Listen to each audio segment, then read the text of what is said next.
아, 잘 들리시나요? 네네. 이게 참 재밌는 게, 메타버스도 그렇고, 웹3도 그렇고, NFT도 그렇고, 다들 이렇게 용어 가지고서 거품이다 아니다 얘기를 하고 있는 것 자체가 되게 웃겨요. 그렇게까지 시리어스하게 이게 기다 아니다 할 시간에 뭐라도 하나 더 만들어야지 그런 상황인가 하는 생각이 전 개인적으로 더 많이 들고요. 진짜 쓸데없는 문장들 같거든요. 어쨌든 중요한 거는 흐름을 좀 읽는 게 되게 중요하겠죠. 저는 사이클을 중심으로 해서 투자를 많이 하기 때문에 여기 있는 것처럼 디지스테에서도 자리를 조금 갖고 있지만 기본적으로는 한국에서 글로벌 진출하는 B2B 디테크 스타트업에 주로 투자를 하는 KT 디테크 펀드 재단을 파트너로 올해 4월에 지금 중요한 일을 이걸 하고 있고요.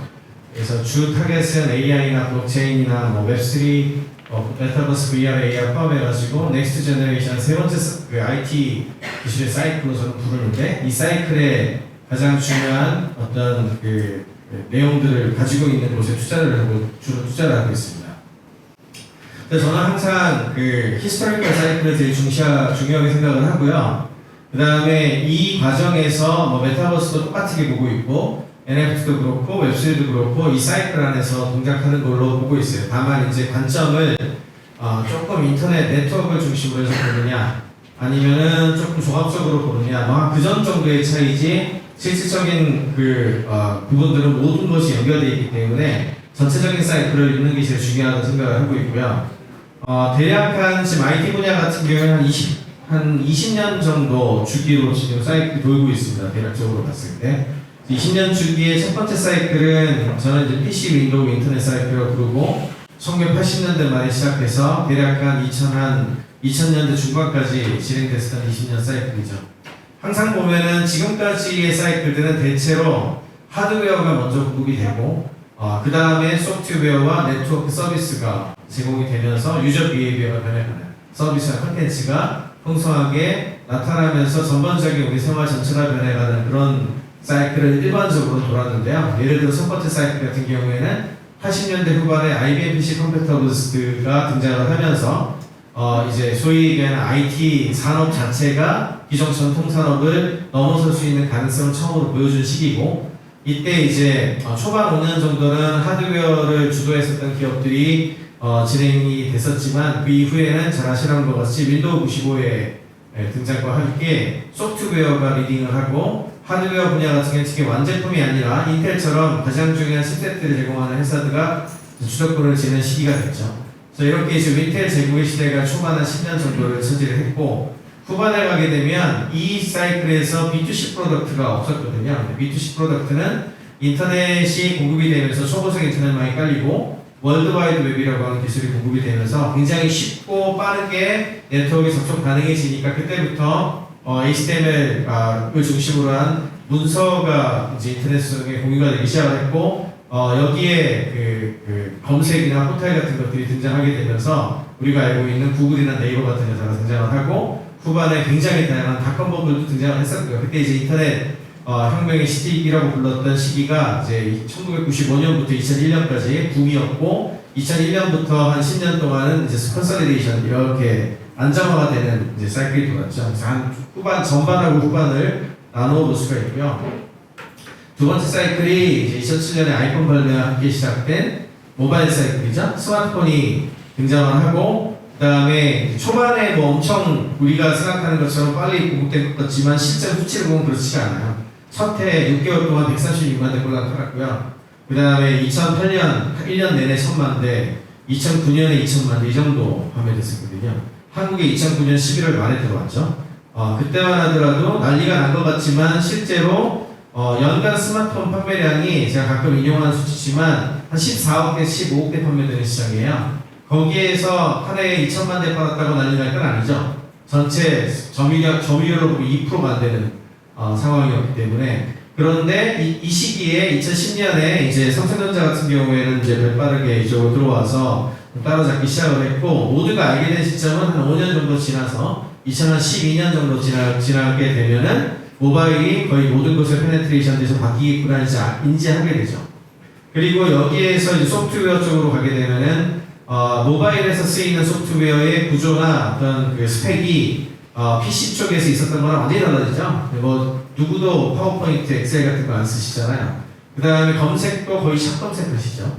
샷 검색을 통해 가지고 공유하고 개인화된 어떤 그런 서비스를 중심으로 돌아갔기 때문에 킬러 소프트웨어 서비스가 소셜미디어 쪽으로 재편되기 시작을 했고, 이때 이제 트위터나 페이스북을 시작으로 2008년, 2009년에 트위터, 페이스북이 제일 먼저 떴고, 그 이후에 여러분들 잘 아시는 2010년대 넘어가면서 카카오 같은 회사, 그 다음에 더 나아가서는 인스타그램, 틱톡으로 이어지는 소셜미디어 사이클이 들어오게 되면서 개인이 영향력을 굉장히 많이 가지게 됐고요. 이때 이제 웹 2.0이 같이 부상을 하게 되면서 플랫폼 서비스를 제공하고 롱테일을 커버를 해주기 때문에 롱테일하고 플랫폼의 결합에 의한 플랫폼 경제가 탄생하게 되는 이제 밑거름이 되게 됩니다. 이게 한 15년 차쯤 된 거고요. 2007년에 시작했다고 보면 15년 차잖아요. 15년 됐고, 한 5년 전 정도부터는 진짜 모바일로 뭘 해도 다 가능할 것 같은 분위기가 되면서 사실상 거의 모든 서비스가 모바일로 등장을 했고, 그 다음에 앞으로 한 5년 정도 더 남아있다고 하는데, 뭐 나올 거 다 나왔죠, 솔직히. 거의 나올 거 다 나왔고, 니치마켓들 몇 개 별로 없어요, 이제. 니치마켓들 있고, 전체적으로 사이클이 이렇게 되는 거죠, 항상. 그런 그림으로 이제 두 번째 사이클이 진행이 됐습니다. 자, 앞으로 5년 정도 더 가겠지만, 끝물이라고 저는 생각을 하고 있고요. 이 사이클은 거의 끝난 사이클이라고 보고 있고, 넥스트 사이클을 이제 봐야 되겠죠. 그 중간에 이제 저도 투자하는 사람이다 보니까 이제 마켓 캐브 중심으로 많이 보는데, 이제 1차 사이클의 주인공이었던 마이크로소프트하고 2차 사이클의 주인공 중 하나였던 애플의 시가총액 그래프를 1990년에 비슷했거든요. 이게 이때를 시작으로 해서 보면은 90년부터 2007년 정도까지 첫 번째 사이클이 도는 동안 마이크로소프트는 세계 최고의 기업이 됐지만 애플과의 격차가 엄청나게 벌어지는 것을 볼 수가 있습니다. 그러다가 2007년 이후에 애플이 쭉 따라잡기 시작을 해서 2011년에 이제 애플이 마이크로소프트를 앞지르기 시작하죠. 그렇게 해서 지난 10년간 마이크로소프트보다 애플이 더 위에 있는 상황이 지속이 됐고요. 다만 이제 2021년 작년 말에 마이크로소프트의 시가총액이 애플하고 비슷해졌어요. 그러면서 간혹 마이크로소프트의 시가총액이 애플을 넘어가는 상황이 벌어지고 있는데, 여러분들이 이제 이 수치를 보실 때 중요한 게 매출이 여전히 애플이 몇 배가 더 크고요. 그 다음에 순이익도 애플이 더 좋아요. 그런데 어떻게 시가총액이 마이크로소프트가 애플하고 비슷하거나 역전되는 상황까지 벌어졌을까? 왜 그렇다고 생각하십니까? 넥스트 사이클에 대한 대비를 마이크로소프트가 더 잘하고 있다고 월스트리트에 투자하는 사람들이 미래 가치에 대한 가중치를 더 주니까 그렇겠죠. 이제 그런 부분들이 이제 그 다음 사이클에 대한 일종의 힌트라고 볼 수가 있는 거죠. 이건 퀄컴하고 인텔 차트인데, 마찬가지입니다. 인텔이 뭐 반도체 분야에서 1등을 내준다는 상상도 못했던 시절이었는데, 퀄컴이라는 회사가 원칩 솔루션을 내게 되죠. CDMA 그 통신칩에다가 이제 저전력에, 그 다음에 원가를 떨어뜨리기 중요하니까 암이라고 하는 오픈 아키텍처를 쓸 수 있게 되니까 그 칩을 한 칩에 박아 넣어가지고 원가를 떨어뜨려주니까 모두가 도입을 하게 됐죠. 그렇게 되면서 인텔의 독주가 끝나고 이 사이클을 놓치게 되면서 이제 모바일에서는 퀄컴이 2013년에 2012년 말 13년 초에 역전을 시키는 그런 이제 엄청난 사건이 벌어지기도 합니다. 그래서 그 웹3 포함해가지고 지금 그 메타버스하고 같이 엮어가지고 보는 거가 가장 중요한 이유는 이제 새로운 사이클이 또 시작되려고 하기 때문에 그렇죠. 초반 한 5년 정도는 엑셀러레이션 페이지가 항상 이어지기 때문에 이 사이클이 저는 2020년에 시작했다고 보고 있고요. 원래 예상이라면 2007년에 시작한 사이클이 2028년 정도까지는 갈 거라고 봤기 때문에 2025년 정도부터 하드웨어부터 뭐 VR, AR 디바이스라든지 이런 것들이 더 일반화되고 그때부터 변동이 시작되지 않을까 생각을 했었는데 변수가 있었죠. 코로나19라고 하는 어마어마한 변수가 있었습니다. 그 변수 때문에 사실은 지금까지 우리가 일반적으로 알던 사이클이 완전히 뒤집어서 돌아가는 상황이 됐고요. 그러다 보니까 여기에 이제 그 네트워크라든지 메타버스 기술 같은 게 접목이 되면서 앞으로 한 20년 정도의 결정이 될 것 같아요.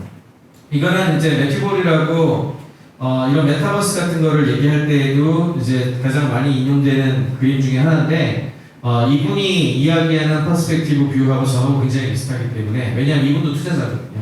산업의 생태계를 중심으로 하는 투자를 중심으로 보는 사람의 그 뷰라서 조금 학술적이나 이런 거와 거리가 좀 있게 접근을 하는데 7가지 엘리먼트로 설명을 합니다. 하드웨어가 이제 예를 들어 첫 번째 사이클이면 PC였을 것이고 컴퓨터라고 하는 게 이제 반도체 주요 칩 같은 것들을 얘기하는 건데 인텔이 저기 저 자리에 있었던 거고 네트워크가 초고속 인터넷망이죠. 유선으로 된 거, 유선으로 깔아도 되는 거니까 PC는. 그 다음에 버추얼 플랫폼에는 월드와이드 웹이 자리를 잡고 모두 공용으로 쓰는 표준안이었기 때문에 표준이 굉장히 중요시 되면서 모두가 연결되어 있지만 그걸 잘 연결해서 볼 수 있었던 구글 같은 회사가 이제 중간에 오게 되고 페이먼트나 경제 같은 것들은 인프라가 전혀 안 돼 있으니까 각자 만들라고 했죠. 각자 만들어가지고 사일로가 된 거고요. 그 다음에 컨텐츠하고 서비스 같은 경우에는 도큐먼트 형식으로 다들 올려서 찾아보세요. 이렇게 했었던 게 첫 번째 사이클이라고 보시면 되고 두 번째 사이클에서는 하드웨어가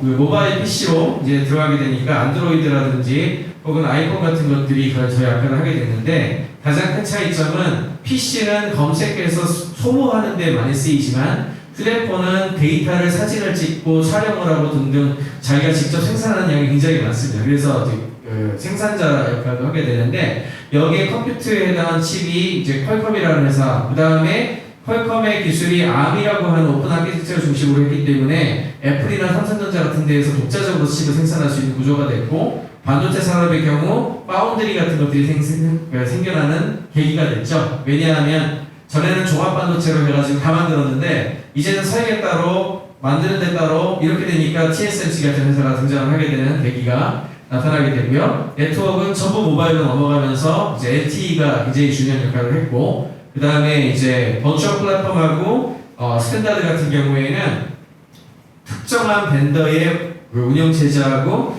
특정한 기업의 하드웨어가 너무 지배를 하다 보니 특히 서비스조차 카카오, 한국은 카카오, 그 다음에 틱톡이라 위챗이라든지 중국 같은 경우에는 이런 것들이 너무 퍼지게 되니까 사실은 표준보다 그냥 어차피 다 똑같은 걸 쓰는데 특정 기업의 그 플랫폼을 쓰게 되는 집중해서 쓰게 되는 상황이 벌어지게 됐고 그렇게 돼서 플랫폼 독점 현상이 일어났죠. 이게 두 번째 사이클의 핵심 중에 하나고 그걸 이제 플랫폼 경제로 풀기도 합니다. 페이먼트도 마찬가지로 경제 시스템도 특정한 몇몇 기업의 시스템이나 또는 어떤 서비스에 독점화되는 어떤 그런 경향성을 보이게 됐고요. 다만 컨텐츠와 서비스, 그 다음에 디지털 자산 쪽 같은 경우에는 개인들이 생산하고 개인들이 유통의 핵심이 되면서 개인한테 이제 좀 스프레드 아웃되는 그런 양상을 보이게 됐고 이 둘의 이제 조합에 의해서 지난 15년간이 좌지우지됐다라고 보시면 될 것 같아요. 자 그러면 이제 원래대로라고 하면 이게 순서가 이렇게 돌거든요. 하드웨어가 공급되고 소프트웨어 나오고 네트워크 갖추어지고 그러면서 제일 어려운 게 원래 사람들의 그 행동 변화하는 게 제일 어렵단 말이에요. 원래 사람들이 잘 안 바뀌거든요. 그래서 이게 제일 나중에 바뀌는 건데 코로나19가 되면서 저 컨텐츠 서비스 SF 분야가 먼저 가버리는 상황이 됐습니다. 그래서 모두가 온라인으로 디지털 트랜스포메이션을 다 해야 되는 상황이 됐고 메타버스가 이렇게 중간에 뜬 이유도 사실 온라인으로 모두 다 하라고 하니까 하드웨어에서부터 컨텐츠 인프라까지 하나도 메타버스 할 준비가 안 됐는데 여러분들은 강요받아서 하게 됐잖아요. 예, 그렇게 되면서 이 앞쪽에 컨텐츠 서비스 에셋이 먼저 가는 상황이 벌어졌고요. 근데 이렇게 되면서 이 사이클 전체가 가속화가 되게 됐어요. 왜? 사람들이 변화하는 게 제일 힘든데 하드웨어도 원하고 더 좋은 하드웨어를 원하게 됐고 그 다음에 소프트웨어라든지 이런 패러다임 자체도 새로운 시대, 온라인이 더 강조된 시대에 적합한 것들을 원하는 상황이 있기 때문에 이렇게 되면 기술 수용성이 올라가거든요. 그래서 테크놀로지의 하드웨어나 컴퓨터나 이런 거 다 말할 거 없이 다들 좀 빠르게 진행될 가능성이 굉장히 높아 보이죠. 그래서 네트워크 관점에서 봤을 때에도 이제 속도로는 5G 같은 것들이 굉장히 중요하다고 보고 있고 동시에 웹3라고 하는 키워드를 통해 가지고 이런 경제적 부분들에 대한 거래 같은 것들도 디센트럴라이즈 되는 쪽에 기술들이 등장하게 되면서 지금 또 하나의 특징 중에 하나가 과거에 플랫폼을 중심으로 돌아갔던 시스템에 대해서 전 세계적인 반감들을 많이 가지고 있다 보니까 아무래도 웹 1.0 때처럼 표준이라든지 또는 상호 운용성을 중심으로 하는 프로토콜을 중심으로 역자라고 하는 어떤 분위기가 좀 있는 것 같고 그런 것들을 이제 블록체인 쪽에 있었던 기술을 가진 곳들이 제일 먼저 지갑을 중심으로 해서 연결 짓는 사례들을 보여주게 되면서 웹3가 부상하고 있다고 보고 있습니다. 웹3라고 하는 것이 꼭 블록체인하고 동치로 볼 건 아니고 그 과거에 이제 웹이라고 불렀다고 하는 것이 문서를 읽는 것이 1.0, 그 다음에 읽고 쓰는 것을 2.0에서 이제 플랫폼 중간에 그 쓰는 자하고 읽는 자의 연결고리를 만들었던 플랫폼들이 굉장히 활개를 쳤던 게 이제 2.0이라고 부른다면 이런 부분들의 경제적인 어떤 가치 평가라든지 또는 가치의 분배 그리고 오너십 같은 것들을 개인 단위로 전부 연결하는 것을 웹3라고 이제 해석을 하는 거고, 다만 블록체인에서 나왔던 여러 가지 기술들, 특히 이제 우리가 흔히 얘기하는 그 non-custodial wallet이라고 그러는데 그 대신하는 게 아니라 각자 개인한테 권한이 주어져 있는 지갑을 중심으로 연결이 되다 보니 그런 것들이 조금 더 먼저 가다 보니 이제 블록체인하고 웹3가 그냥 동치가 되어버리는 그런 상황이 그런 상황이 됐다고 생각을 합니다.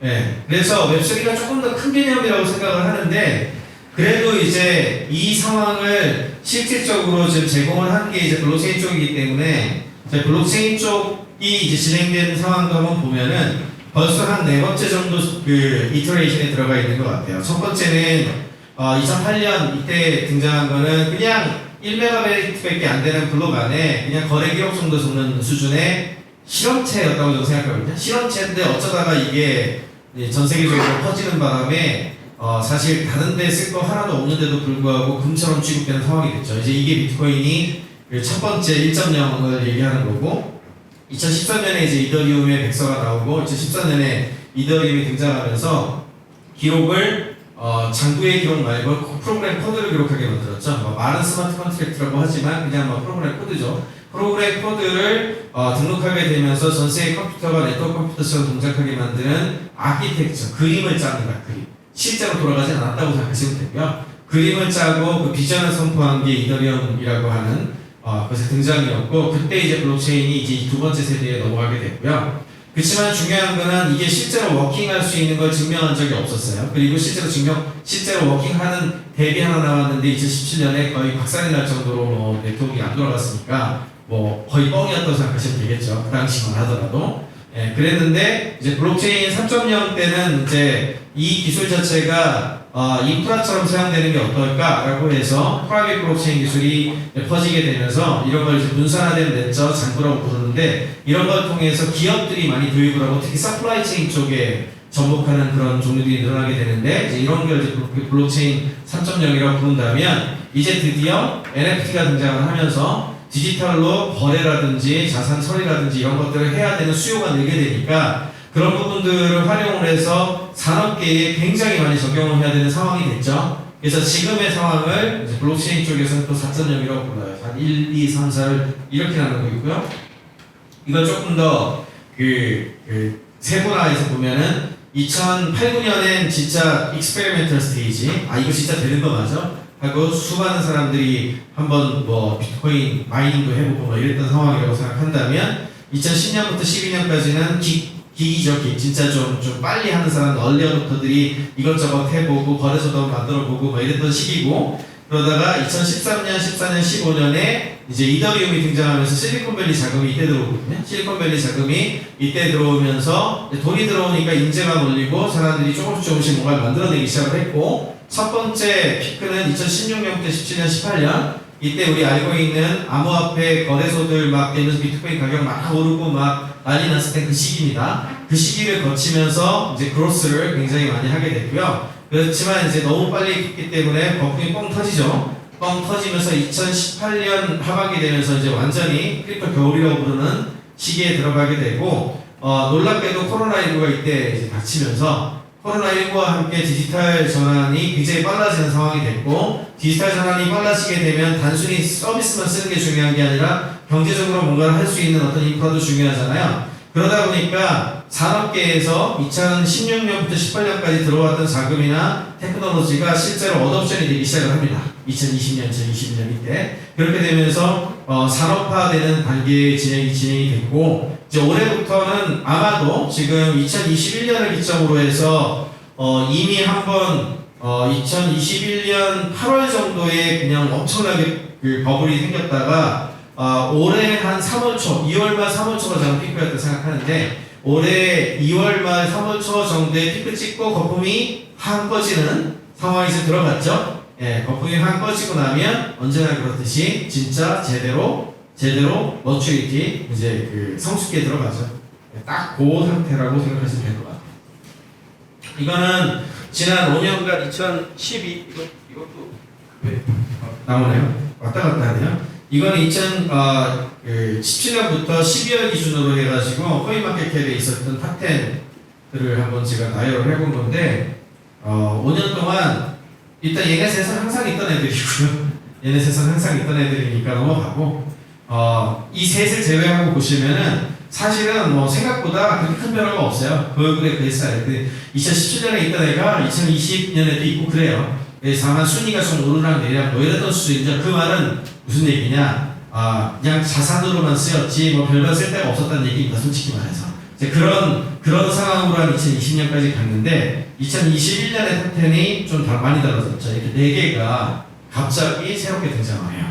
2021년 말에. 그러면 결은 딱 두 가지 정도가 보여요. 어떤 게 보이냐 하면 첫째는 이번에 좀 큰 사건이 나긴 했지만 여기 테라가 있고 그 다음에 여기 어디 갔냐 USDC가 있고요.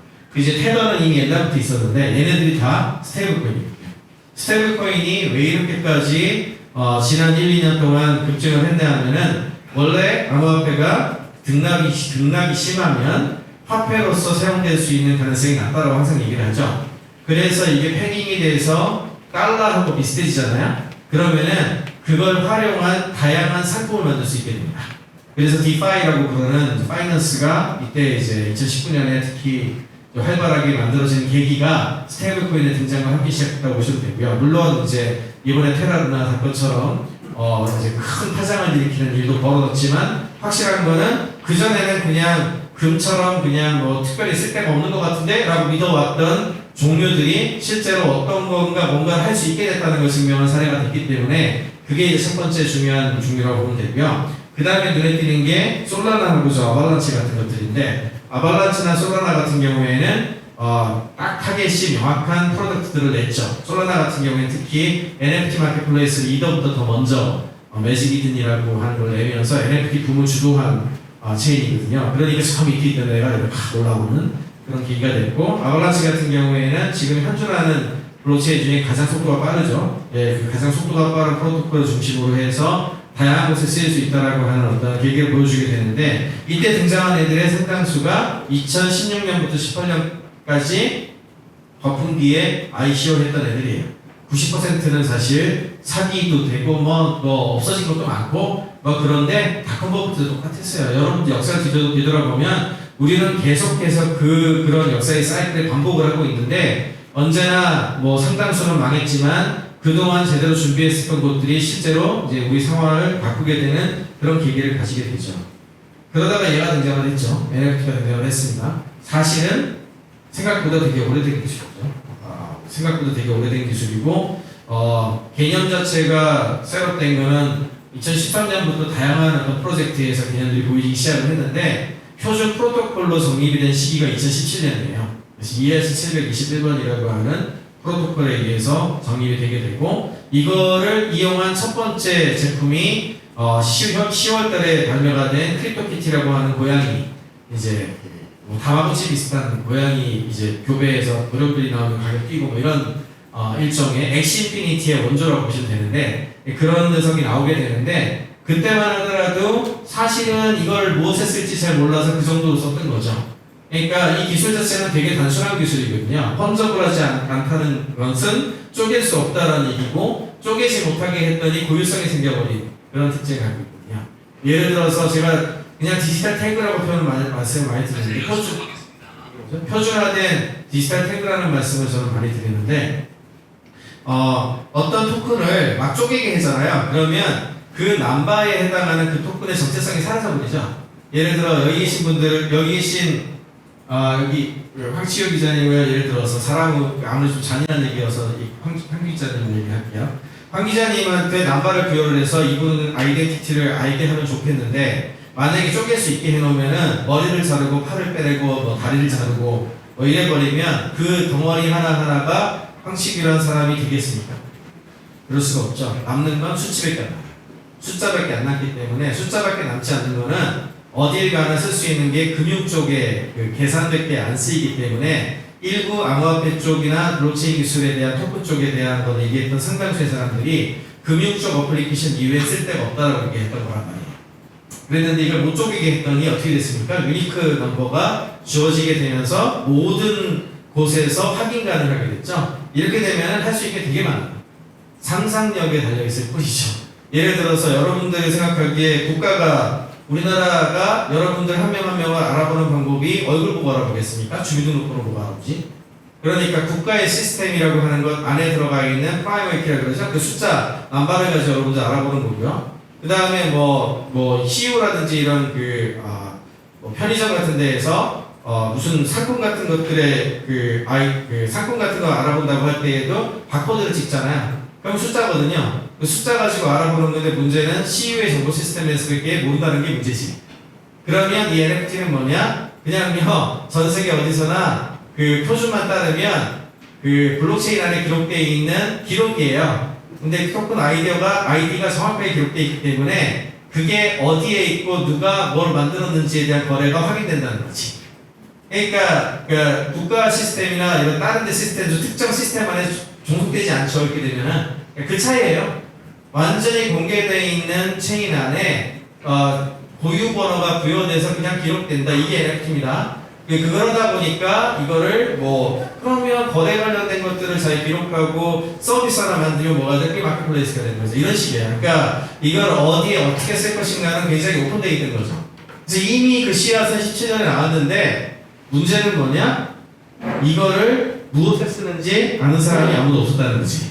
그러니까 제일 처음 생각한 게 그러면 게임 아이템 같은 것들을 맨날 게임도 석종되고 그러면은 아이템도 사라지고 그러는데 이제 그런 거 없이 이렇게 그 아이디를 부여해가지고 사고 팔고 거래할 수 있게 하면 어떻게 될까? 이렇게 해서 제일 먼저 시작을 한 거고요. 이게 이제 1번이었던 거고, 다만 2020년 때까지는 다들 뭐 블록체인 쪽 아는 사람들이나 또는 크립토 쪽 하는 사람들이나 이거 좀 했지 아무도 몰랐던 거죠. 특별히 저걸 써야 되나? 뭐 이런 느낌으로 진행이 되다가 2021년 들어가가지고 수많은 사례들이 나오기 시작을 해요. 특히 2021년 7월에서 8월 넘어가면서 10배 가까이 이제 급증을 하게 되는데 그 이유는 코로나19와 함께 디지털로 거래하거나 디지털로 뭔가 해야 되는 일이 많아지니까 어쩔 수 없이 NBA 탑샷, 마켓플레이스 같은 경우에 이제 NBA 탑샷이 시조라고 보시면 되는데 2021년 1월달에 1월부터 3월까지 굉장히 많이 팔리죠. 10월달에 2020년 10월에 오픈했지만 1월부터 3월까지 굉장히 많이 팔리게 되면서 NBA가 시즌이 열리지 않는데도 불구하고 NBA 커미셔너들을 먹여 살리게 만드는 어떤 그런 1등 공신이 되면서 이게 되면은 2018, 19년에 그 투자했었던 오픈시 같은 데가 오픈마켓이니까 여기다 올려가지고 혹시 그림도 거래가 될까? 하고 뉴욕에 있는 아티스트들이 올리기 시작을 했고 그러다가 이제 크리스티 옥션에서 몇백억 이렇게 또 터지고 이러니까 사람들이 우르르 들어와가지고 이거 아트가 짱이야 뭐 이러면서 이제 그 마켓플레이스 이제 클립 드롭스 같은 거 2022년 7월에 오픈하게 되고요. 이렇게 되면서 마켓플레이스가 제일 먼저 떴죠. 그러니까 굉장히 어디선가 많이 본 느낌 아닙니까?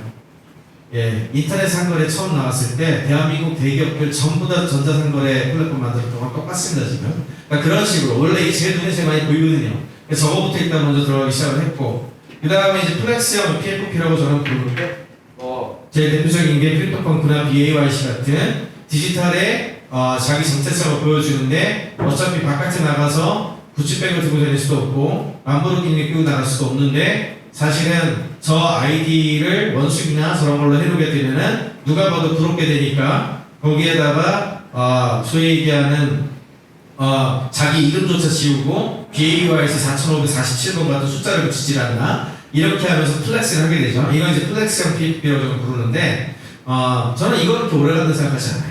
왜냐하면 기껏해야 몇천 개, 지갑 숫자 해봐야 몇천 개고요. 제가 가끔 인용하는 얘기인데 그렇게 사람들이 이야기하고 비싸고 좋다고 얘기하는 람보르기니 1년에 1000대를 못 팔거든요. 그 기업이 세계를 바꿀 수 있는 거예요. 왜냐하면 그 정도 볼륨이 안 나오거든요. 한마디로 말해서 언론에서 다루기는 좋죠. 한 개 몇억 원씩 한대니까. 그렇지만 그런 몇 개씩 몇억 원 하는 걸로 세상이 바뀔 리가 없잖아요.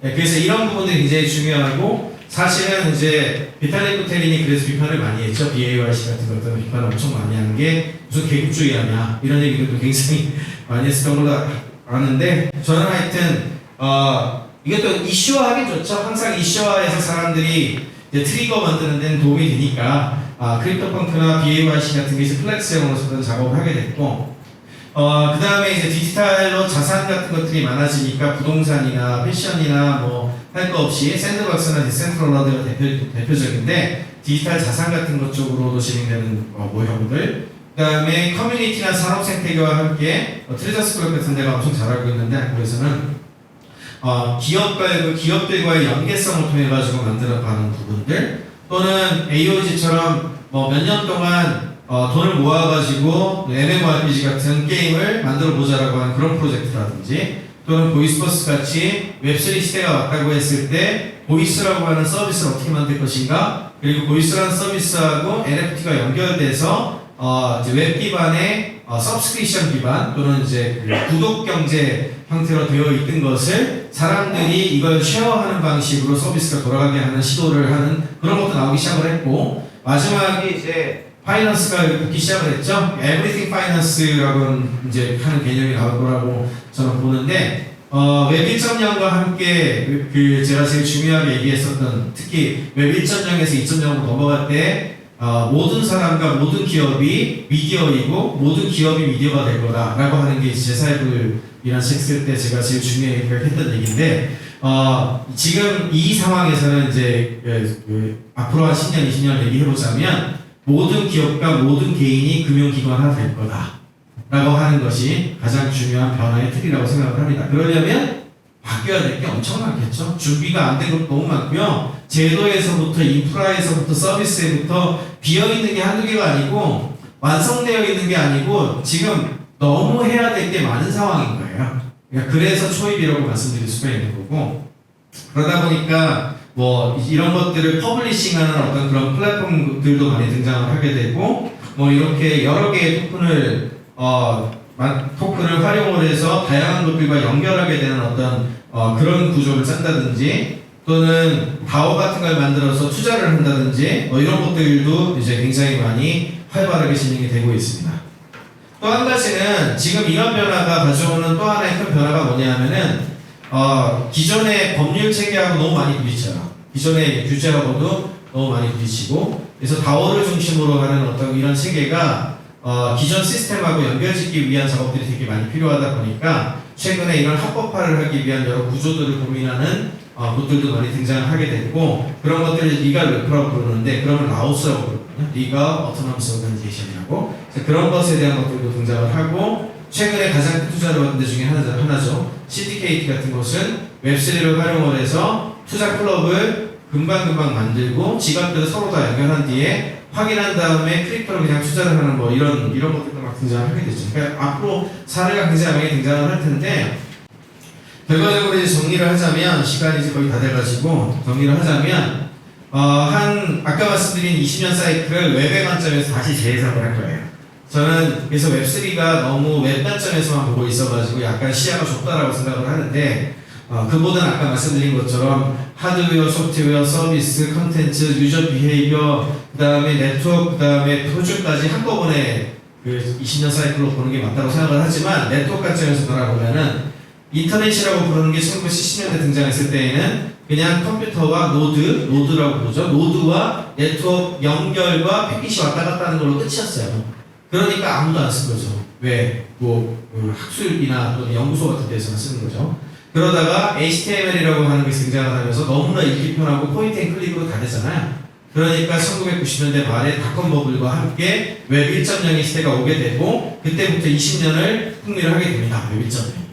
그리고 나서 웹 2.0 시기에는 드디어 그냥 문서만이 아니라 여기에 인터랙션을 통해서 사진을 찍어 올리고 그 다음에 여러분들이 컨트리뷰션 할 수 있는 어떤 컨텐츠를 제공자가 되게 되니까 그런 거 되게 편하게 만들어주는 기업들, 그래서 리드와 라이트가 다 되는 거죠. 그런 것들 제공하는 것들과 함께 등장한 것이 웹 2.0 개념이고, 그것이 지난 2000년대 후반부터 지금까지 한 10여 년 동안을 지배한 패러다임이에요. 문제는 중앙에 이 서비스를 제공한 플랫포머가 네트워크 효과에 의해서 너무 많은 걸 가져갔다는 거지.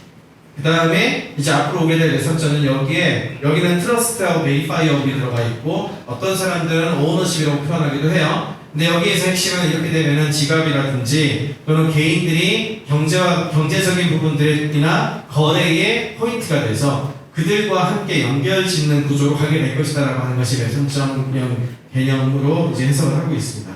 가장 크게 달라지는 건 이런 거죠. 그동안은 클로스드 플랫폼이었다면 이제는 프로토콜을 기반으로 해서 서로 엮여지는 구조로 가게 되는 거고, 아마도 구멍이 빠져있는 데 너무 많고요. 그 다음에 잘못될 수 있는 여지 되게 많아요. 예, 근데 잘 생각해보면 인터넷 초기에도 그랬어요. 우리가 자꾸 옛날을 뒤돌아보면은 항상 그 초기에 나오는 것들은 언제나 이랬거든요. 웹의 관점에서 보면 이렇게 됩니다.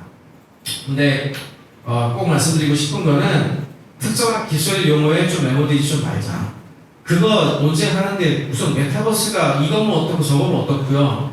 그 다음에 뭐 AI가 지금 돈을 벌고 있네, 만에 뭐 이거 이미 다 싸가지고 돈 많이 벌고 있구만, 뭐 그 AI만 하는 사람이 어디 있어요 지금 기업이. 그리고 웹3 같은 경우에도 그게 진실이니 아니니 뭐 이딴 얘기를 할 때인가 싶어요. 그런 시간 있으면 지금 뭐를 연결해가지고 만들면 좋을지 고민해서 조금이라도 더 나은 서비스나 제품들을 만들고, 또는 문제라고 생각되는 게 있으면 그 문제 해결하는 솔루션을 만드세요.